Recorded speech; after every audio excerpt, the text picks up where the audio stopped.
Bonjour tout le monde. Notre groupe a choisi le modèle de conception pédagogique CAMP que nous allons discuter en chaque point de cette carte conceptuelle. Alors, CAMP Design Model, c'est un modèle de conception pédagogique inspiré du modèle Morrison et Hall, appelé aussi modèle Morrison, Ross et Camp. C'est une approche novatrice de la conception pédagogique avec une structure non linéaire, développée en 1985, révisée en 1994 et modifiée en 1997. Par qui, en premier lieu, il a été créé par Gerald Camp, développé par lui-même et Stephen Ross et Gary Morrison, puis revisité par Branch et Gustav Frank. Pour qui? Pour les concepteurs pédagogiques, les enseignants, les apprenants, les entreprises et les institutions. Elle est caractérisée par une indépendance au niveau du lieu. Pourquoi on fait le choix à ce modèle? Parce qu'il est caractérisé par une grande flexibilité, une approche non linéaire, l'interdépendance de ses composants qui décrit cette flexibilité, une révision constante tout au long du processus, et il est idéal pour les grands projets. Comment on élabore ce modèle? Alors en premier lieu, il faut répondre à 6 questions d'orientation qui concernent le niveau de préparation des apprenants pour atteindre les objectifs, les stratégies pédagogiques choisies, les médias et les ressources existants, le soutien et la détermination de l'atteinte des objectifs et la révision pour voir l'utilité de ce modèle pour le futur. Puis il est constitué de 9 éléments.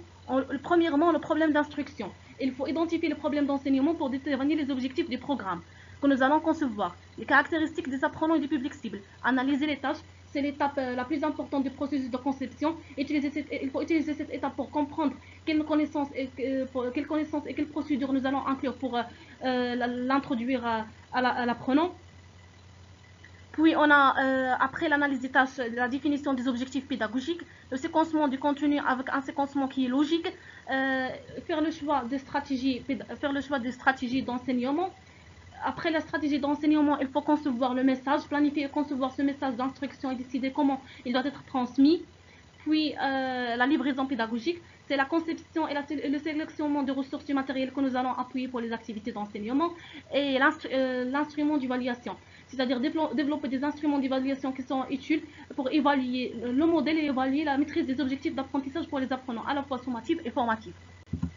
Maintenant, on va voir les points de différenciation entre le modèle de Camp et le modèle ADI. La plus grande différence est que le modèle ADI est un modèle linéaire et le modèle Camp est non linéaire. Cela rend le modèle ADI plus structuré et le Camp plus adaptable. Le modèle Camp comprend 3 éléments non présents dans la méthode ADI, la planification, les services de support et les gestionnaires de projet. Le modèle CAMP est également divisé en 9 phases d'instruction, alors que le modèle ADI est seulement divisé en 5. Sans oublier qu'il y a des similitudes entre le modèle ADI et le modèle CAMP au niveau de l'analyse, au niveau de l'implémentation et au niveau du développement des instructions. Et merci pour votre attention.